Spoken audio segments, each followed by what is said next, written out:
Opposite action is basically DBT's way of saying, I know your brain wants to do that, but hear me out. What if we did the opposite? Which, when you think about it honestly, is pretty rude, but effective. Welcome back to Friendless, sweet peas.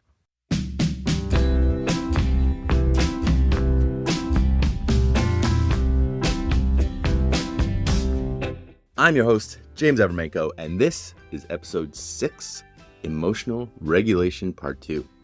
Last episode, we did the understanding work, what emotions actually are, what they do, how to name them accurately, how to check whether your emotion is responding to facts or to a story. This episode, we're going to do a little bit of a pivot. What we're going to be talking about is what to do when your emotions are real, genuinely, legitimately real, but acting on them would end up making things worse. Because this is a situation that I know I have found myself in a lot. I know a lot of people have found themselves in a lot, where you're not misreading the situation. The feeling is totally justified, but the thing that the feeling wants to do is going to end up doing damage to something that you care about. Maybe it's going to just not solve anything. It's just that there's this sort of justified gut reaction to it. And that is where opposite action comes in. We're also going to cover 2 kind of supporting skills. We're looking at problem solving, which people jump to far too quickly. But this is for when, the emotion is justified and there is something that you actually can do about this situation. And then on the other side, we're going to be looking at building positive experiences, which is a preventative skill. It's not about crisis management. It's about building these sort of emotional reserves. So every emotion comes with an action urge. We talked about this a little bit in the last episode, but it's this idea of there's sort of a verb to every emotion. Generally speaking, fear makes you want to move away, right? It makes you want to run. Anger wants you to move forward. It wants you to fight. Sadness wants you to move away. It wants you to withdraw. Shame, move away as well.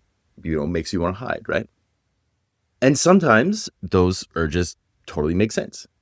Fear of a real threat. Running probably is a good idea. If anger pops up, there's anger you're feeling at a genuine violation, then setting a limit is appropriate. Sadness after a loss, withdrawing to grieve is healthy, right? But sometimes those exact same urges, responding to those exact same emotions, end up making things dramatically worse. Fear of social rejection makes you avoid social situations. The avoidance ends up keeping you isolated. And then the isolation feeds the fear. And now the fear is so much bigger than when you started. Shame about, struggling with something, it makes you hide. The hiding keeps you from getting support. The lack of support means you keep struggling alone. And now that shame is even heavier. Loneliness, loneliness makes you pull away. Pulling away makes you more lonely. And now you're more entrenched than you ever were before. This is that cycle. The emotion has an urge. The urge makes the emotion worse, which makes the urge stronger, which makes things worse. Right? And it just builds and builds and builds. Opposite action is a tool that is implemented to interrupt that cycle. I'll share an experience I had where I tried to sort of apply this. Not to sound like a broken record, but throughout this medical leave that I've been on, that is wrapping up very soon, I've gone through periods of feeling just massively lonely. Look, I'm a theater major, so I'm going to be a little dramatic here. It's that loneliness that you feel, that just heavy, your chest is tight, you're lost under that weight. You've kind of convinced yourself that, nobody cares and there's nothing that you can do about it, right? And when I'm in those kind of deep pressure moments, my instinct and the very first thing my brain always suggests is isolate, pull away, cancel plans, don't reach out, assume everybody's busy or doesn't want to hear from you. Just, stay home, stay quiet, don't be a burden, which is, classic loneliness logic. And if I continued to follow that urge, I would end up making that loneliness even worse. Objectively, measurably worse, right? Because isolation feeds loneliness. When you're lonely and you pull away from people, you're not protecting yourself. You're reinforcing the exact belief that's making you lonely in the first place. The idea of, nobody wants me around. Every time you cancel plans because you assume people don't really want you there, you're teaching your brain that the loneliness is justified, that you are right to be alone. And so in that moment, the opposite action, something that I continue to work on and try to do myself, but throughout the last few months, what I've done is you reach out, right? That's the opposite. If the urge is withdrawal, you lean in, right? So for me, it's reach out, say yes to plans, initiate connection, even if it felt vulnerable, even if it felt scary, even though it felt like I might be bothering people, even though that sort of loneliness is like screaming, nobody wants to do this, nobody wants to hear from you. Do it anyway, right? Now, did I do this opposite action? Sometimes. Sometimes I reached out. Sometimes if somebody invited me out, sometimes I said yes, even when I really, really didn't want to. Sometimes I was the one to initiate texting friends with plans, and then sometimes I still isolated. Sometimes the emotional urge still won. Sometimes I canceled. Sometimes I stayed home and I totally spiraled. And it kind of has to be okay, right? Because the thing to remember with all these skills, but with the one we're talking about right now, opposite action is really hard when the emotion is loud. When loneliness or whatever it is you're feeling is at a 9, doing the opposite of what it's telling you to do can sometimes feel like just walking directly into the fire, right? But I did notice that the times that I acted opposite, the times I reached out, the times I, whatever, that initial emotional urge of loneliness or sadness or whatever it was, it diminished. Didn't disappear, but it got smaller and just that much more manageable, right? And again, broken record moment, that's the point. It's not to make these emotions disappear. It's not to never have these thoughts again. It's just to work with them in a more manageable perspective and size. And that really is just the core insight of opposite action. Sometimes emotions are really reliable guides, and sometimes they are leading you directly into the thing that you are actually most afraid of. And, fear avoids, right? Avoidance makes fear grow. Shame hides, and hiding makes shame heavier. Loneliness withdraws, right? And withdraw makes loneliness worse. So you got to remember, like we said, emotions are innocuous, right? The emotion isn't doing a bad job. The emotion itself is doing its job as it's supposed to. The action urge makes complete sense given what the emotion is, has been hired to do, right? But following it faithfully every time without questioning, well, I think we know what happens when people just blindly follow orders, right? So, opposite action is intended as the interruption. If it's safe, do the opposite and just sort of see what happens. So how does that actually work? First, and I think this is important to sort of lay the foundation, opposite action is not a tool you use every time you have a difficult emotion. That's, emotional bypassing. That would be essentially suppression with an extra step. So it's not every single time. It comes with 2 really specific contextual conditions. One being the emotion doesn't fit the facts. So you've checked the facts, like we talked about. You've realized that your emotion is responding to a story, not to what's actually happening. You are terrified of this social event, but there's no actual threat, right? You've convinced yourself something's wrong in a relationship, but there's no evidence of that. You're overwhelmed by a task, but when you break it down, it becomes manageable. The emotion is real, but it doesn't fit the actual facts, which means following its action urge isn't going to serve you. The second condition is when acting on the emotion won't help your goals.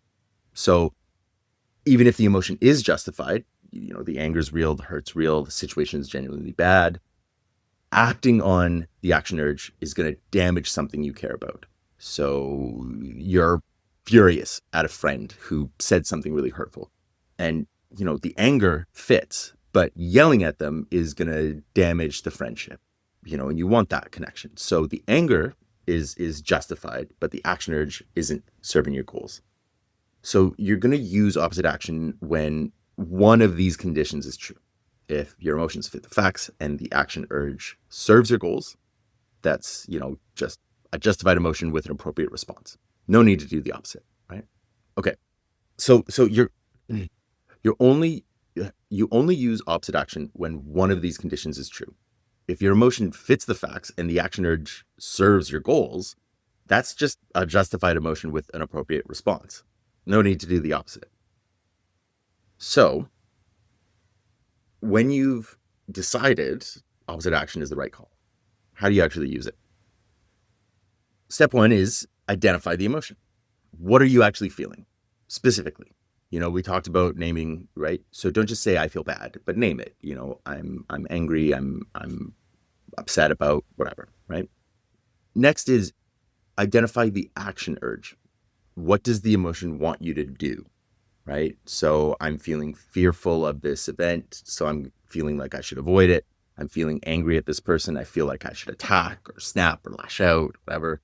I'm feeling shameful of this thing I said, so I want to hide. I want to disappear. I want to stop showing up. Sadness is making withdrawal. It makes me want to stay in bed, stop engaging, right? What is the actual urge? What is the verb behind the emotion that you're feeling? Step 3 is do the opposite completely. And this is one that can be surprisingly easy to screw up because you can't half-ass opposite action. If you're doing, let's say if you're doing opposite action to sort of counter shame emotions and you reach out to somebody, but you do it in this like really apologetically, self-deprecatingly, leading with how you probably shouldn't be bothering them. Like that's not opposite action. That's still hiding. You're just kind of adding extra layers of work for yourself. Opposite action is showing up without apology. Reach out without already undermining yourself. Just, it's about letting yourself be seen without immediately kind of preempting the rejection, right? Just full commitment. Basically acting like the emotions weren't there. It's not suppressing them. It's not pretending you don't feel them, but it's not letting them take the steering wheel, right? So let's I thought I would give a few examples of a few different emotions so you can kind of see how it sort of shifts, right? So let's say you're feeling afraid. You're feeling fear for a sort of a specific social anxiety, right? So the emotion here is, fear of rejection or judgment at a social event. The action urge is maybe going to be cancel, stay home, avoid the thing, right? So the opposite action is going to be go to the party, even if it's just for 10 minutes. You engage with somebody at the party and you commit to that engagement. You don't go in a sort of a defensive crouch. You don't stand in the corner just, counting the seconds till it's over. But you actually show up and you engage and you make yourself be a part of the party. Avoidance is going to teach your brain that this threat is real. And so every time you cancel because of this social anxiety, your brain is going, oh, totally great call, because that was actually totally dangerous. And it's so smart for us to avoid this. And we should totally avoid this again in the future. And then that anxiety grows to the point where it's now 10 times harder to show up at a simple gathering than it used to be, right? But if you show up and then you see that you survived it, you're teaching your brain that that threat is manageable. And, obviously the anxiety doesn't disappear overnight, but each time you do this, it gets smaller. Something like anger, right? So if the emotion here is, let's call it real justified anger at someone that you care about, right? And so that action urge is you want to be really sharp. You want to yell at them. You want to send them a message, in full caps, right? And just like really lay into them. The opposite action is lean into a calm tone. Get curious about their perspective. Validate their side before stating yours. Maybe ask a question instead of making an accusation. Now, this doesn't mean suppress your anger. It doesn't mean pretend it's fine. It means you are choosing not to weaponize it in the moment. You address the issue, but you address it in a way that keeps the relationship intact. Sadness, right? So the emotion here, we're talking like a real heavy sadness, the kind that kind of makes your bed feel like it's kind of the only option. Something's happened, it's pulling you down. The action urge here is to cancel, to withdraw, to stop engaging with the world. This can be contextual. Obviously, it's not like, oh, your mother died yesterday, better opposite action, because that's one of those, the emotion matches the story. But if you're wanting to get moving, the opposite action from there is to get up, do one small activating thing, move your body, even if it's just a little bit. Maybe you contact one person, you reach out, right? And now this is not so that you can be happy, right? This isn't force yourself to feel better. It's just interrupt the withdrawal with this one small action, right? And that's what we're looking at with all these different emotions. It's not pretend you don't feel this. It's make it just a little bit more workable so that you can still be sad, but it's not all encompassing. A simple example for me, recently I continue to have these anxiety spikes around recording new podcast episodes. Case in point, this episode that you're listening to right now, if I say, recently I was having anxiety about recording a podcast episode, recently literally means a few minutes ago, in case that, wasn't totally clear, right? And the urge behind that anxiety and that fear was to procrastinate, right? To avoid, to convince myself I wasn't ready yet. I need to prepare more. I need to think it through. I'll do it tomorrow. Push it. Super classic avoidance dressed up as prudence, right? So my opposite action was just start recording, even if it's bad, even if I delete it, even if I'm not ready, just take what notes I have masquerading as a script currently and just press record and go. And at first it felt absolutely awful. I could not get the intro in. I could not get myself rolling. My anxiety just kept on popping up and screaming, stop it. This is scary, right? My heart's racing. My thoughts are moving at 1,000 miles an hour. You're messing this up. This isn't good enough. You're not prepared. People are going to hear this and they're going to think you're terrible. Just cut it out. But I just kept doing it, kept going. Finally got the intro in and then kept rolling. And, we're 5-10 minutes in. We're 20 minutes in. Wow. And the anxiety has come down. It's not gone. I'm still constantly tripping myself up. It's not like I'm like suddenly calm and confident, but it went from, let's say, like a 9 to a 5, from this, like, I physically cannot do this to, okay, yeah, this is still uncomfortable, but I'm doing it anyway, right? And if you are listening to this now, that means I made it to the end and I managed to have some kind of usable recording. Probably not perfect, but done. Because the reality is the anxiety behind this was lying to me. Yes, it was trying to protect me from a threat that it thought it perceived, but that threat doesn't exist. And so it's something I think about often when I hear a statement like your anxiety is lying to you. It is, but it's not malicious. Don't hate your anxiety for it. It's doing its job. It's just that we've trained it to perceive the wrong threats. There's no real danger in recording this episode. Worst case scenario is that I record something I don't like and I delete it later, or I just put it out and move on to the next one. That's not a threat. That's just called trying, and opposite action proves that. It's showing my brain the thing that you're afraid of isn't actually dangerous. You can survive it. You can do it even if it feels scary. And the next time I have to record something, the anxiety is going to be there, but who knows? Dare to dream. Maybe it'll be an 8 when I start, and maybe after that it'll be a 7. And that's how it works, slowly and over time. Now, the thing is, I want to be honest about the times it doesn't work as well. I often am telling you stories of like, and it all worked out, you know? So I also want to tell you times where I know what the opposite action is, but I just can't.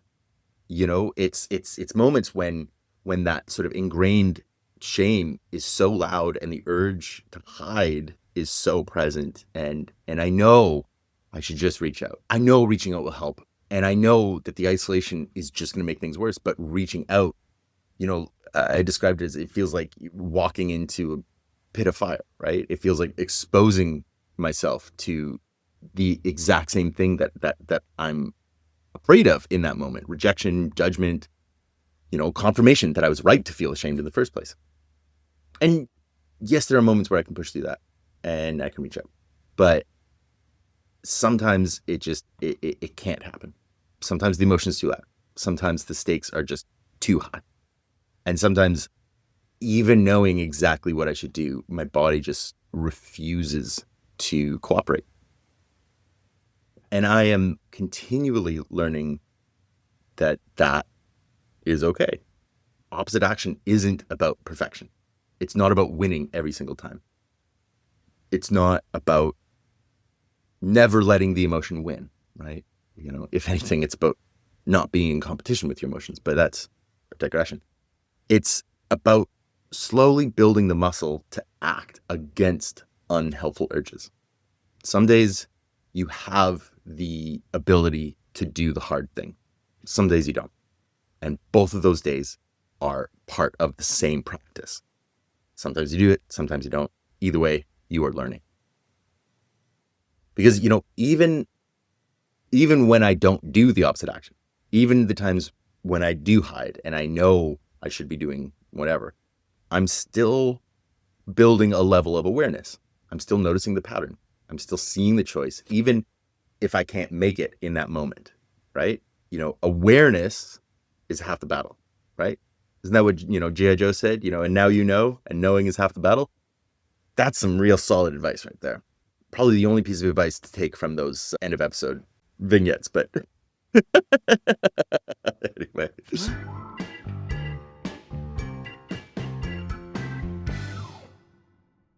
Problem solving. This is the skill you use when opposite action doesn't apply, when your emotion does fit the facts. You know, when there actually is a problem, fire alarm's going off because there actually is a fire. In that case, you do not do the opposite of the emotion. You address the actual problem. The way you do that is, put very simply, step one, you define the problem. Not the catastrophe, not the vague dread, the specific actual problem.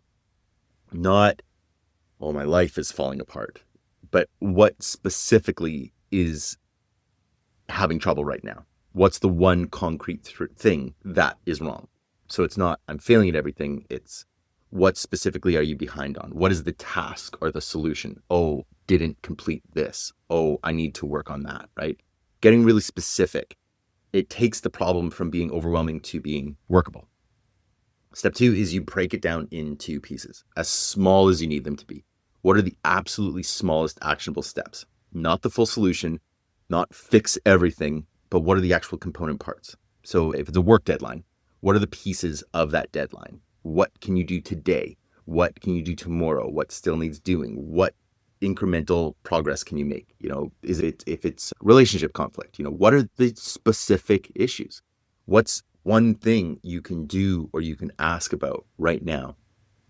If it's, you know, let's say it's financial stress, you know, what is the one piece of the financial picture that you can break down and look at right now? So, you know, make it as small an actionable step as you need. If you need it to be, write a to-do list, and the first step is write that to-do list, you know, write first step, whatever. You break it down small, and celebrate everything, right?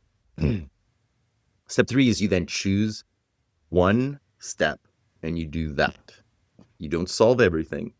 You don't have to do it all in one go, in one moment, in one day. You just take it one single step at a time, because one step is always going to be enough. Progress at any speed is always better than stalling out with bigger bigger fears.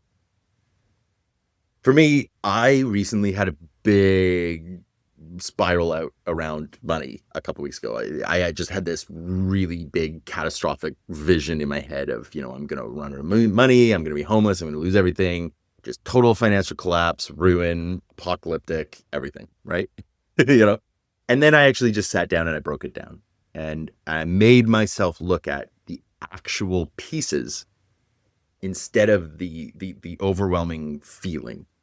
And here's what I actually came up with was that, I needed to rework my budget and see where I actually was at financially. I needed to finish my taxes, which actually, luckily for me this year, were super easy. And I needed to just cut back on, a couple subscriptions to sort of free up a little bit of a cash flow. 3 action steps. That's it. No catastrophe, just 3 little things I can do. I did one, I looked at my budget, I sat down, I actually looked at the numbers instead of just avoiding them and kind of going on vibes. Then I did the next one. I imported all my tax forms into, Simple Tax or whatever it's called, and got that rolling. My financial problems still exist. They didn't disappear. I didn't suddenly find some windfall and, all my money problems were solved. I'm literally in the exact same position I was in before my meltdown, but it all just became manageable because now I wasn't in, I'm going to lose everything. Now it was, I have these specific tasks I can do. And hey, I've already done 2 of them. So, I'm doing great. And that right there's a difference between the catastrophe and the problem, right? Catastrophe feels impossible, but a problem has pieces and you can work with those pieces.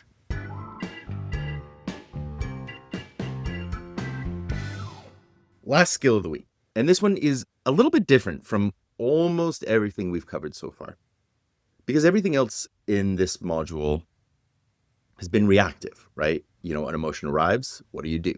Opposite action, problem solving, depending on the situation, whatever it is. Now we're looking at building positive experiences. And that is a proactive behavior. It's not crisis management. It's about building emotional reserves so that you are less vulnerable to crises in the first place. The idea is really simple. When your emotional life has positive experiences woven into it on a regular basis, your baseline is higher. You're not running on empty because you have something to draw on. So there's 2 sort of loose types, short-term, long-term, right? So short-term positives are just those little small joys, those daily pleasures, right? It's think of Agent Dale Cooper, right? Gonna let you know a little secret. Every day, once a day, treat yourself, right?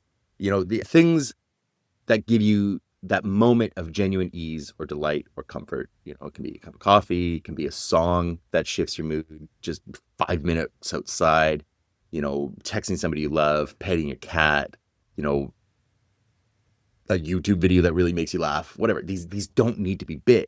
They don't even need to be meaningful. They just need to be genuinely positive for you. And, like we've talked about before, not the thing you think you should enjoy, the thing that you actually enjoy.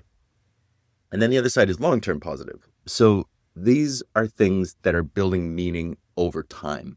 These can be creative projects, learning a skill, a community that you're a part of, a relationship that you're nurturing, work that matters to you. It's a goal that you are moving towards no matter what pace, because these give you something to orient towards. They're something that makes the hard days feel like they're in service of something. And the reason that the skill is in emotional regulation is because positive experiences don't just feel good in the moment. They build resilience. They give your nervous system evidence that life does contain good things. And that evidence is going to matter enormously when hard things come. For me, some of the short-term positive things that I reach for on a kind of daily basis, I'll give you some examples. I go for a little walk around my neighborhood every day. I try to make a point to walk at least for a couple minutes.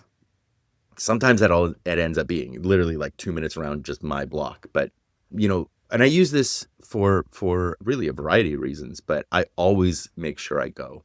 And I cannot, off the top of my head, think of a time where even after a 2-minute walk, I've felt worse. It's almost always helped me feel a little bit better. Even when I don't want to, even when it's, when it's cold, it's rainy, and my brain is saying like, curl up, it's not going to help. I go, and yes, it does help. Another one for me is I let myself every day indulge in a little snack, chips or candy or whatever it is. And it might sound trivial. Sometimes it people hear snacks and like their own. I know a lot of people have relationships with food. I have my own relationship with food. So to me, it's actually really not trivial to let myself just like have this, because look, like I have been sober for, 2.5 years. I quit vaping almost 2 months ago. I don't do anything fun anymore. I'm allowed to have some nibs when I want them, right? And I admittedly used to feel kind of guilty about that. I've cut enough other things out that the candy stays. And it lets me have a little bit of a shortcut. If I need a quick little pick me up, have some candy, whatever, who cares? Long-term positives are for me has always been and will continue to be having creative projects, right? Currently I'm working on both a collection of essays and a novel that I kind of flip between depending on what my brain wants that day. I've also started challenging myself to new forms of writing. I just got into trying out songwriting, which is terrifying and kind of humiliating, but really gratifying. And then, of course, like this podcast is a perfect example. I've got the collaboration with Book Warehouse that's building and all the live recordings, and that's just been such an incredible positive experience. The way that this show has kind of morphed and adapted along the way with all the shifts in my life has really made it into this kind of constant kind of support buoy for me. It's something that I continue to rely on for expression, for connection, for processing. And do all of these things help? Mostly. Yeah. You got to remember, no one thing is the cure-all. Nothing truly wipes the slate clean. A walk doesn't fix everything. Writing a song isn't going to erase the hard stuff, but taken collectively and incrementally, they all add up to helping. They give me something to reach for when things are hard. They give me evidence that life contains things worth showing up for. And that is what makes the difference.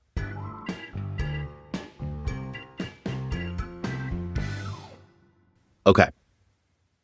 Quick practice. We're going to do a little decision tree. Think of one emotion you are carrying right now. Maybe something from today, maybe something ongoing. Name it specifically. Now, does this emotion fit the actual facts, or is it responding to a story? If it doesn't fit the facts, or if acting on the urge is going to harm your goals, what's the opposite action? What does the emotion want to do? And what's the opposite of that? If it does fit the facts, and there's something you can do, what's the actual problem? And what is the smallest first step you can take? You don't have to do anything right now. Just notice where you land in the decision tree. Now, one reflection question for you. What is one positive experience, short-term or long-term, that you can intentionally add to your life? Not a big thing, something doable. Something that would give your nervous system even just a small deposit of that life contains good things currency. Because you're going to need that reserve. Hard moments come, and it is a lot easier to navigate them when you're not running on empty. So that is emotional regulation part 2. We looked at opposite action for when the emotion is real, but the urge would make things worse. You do the opposite, fully with commitment. We looked at problem solving for when the emotions fit the facts and there's actually something you can do. You break it down, you take one step. And then we looked at build positive experiences. Don't wait until you're in crisis to start. Build the reserves. So that's 3 full modules down. We looked at mindfulness and emotional regulation, so we kind of understand the landscape. We also covered distress tolerance. So we have our crisis survival tools. Of course, through it all, same through line. You're not broken. Your emotions make sense. The patterns make sense. And there are tools that can help you navigate them. Next up, final module, interpersonal effectiveness, which is about one of the messiest parts of being a human, interacting with other humans. So we're going to ask things like, how do you ask for what you need without either people pleasing or accidentally burning the relationship down? How do you set limits and still feel like yourself afterwards? How do you stay in relationships that matter to you without losing who you are in the process? So that's going to be the next couple episodes. And I've been thinking, honestly, for a podcast called Friendless, these next ones feel pretty appropriate. But that is coming up, and I hope I will catch you there. But as always, I'm not going to worry about that right now, and neither should you, because that is then, and this is now. So for now, I will just say I love you, and I wish you well. Fun and safety, sweet peas.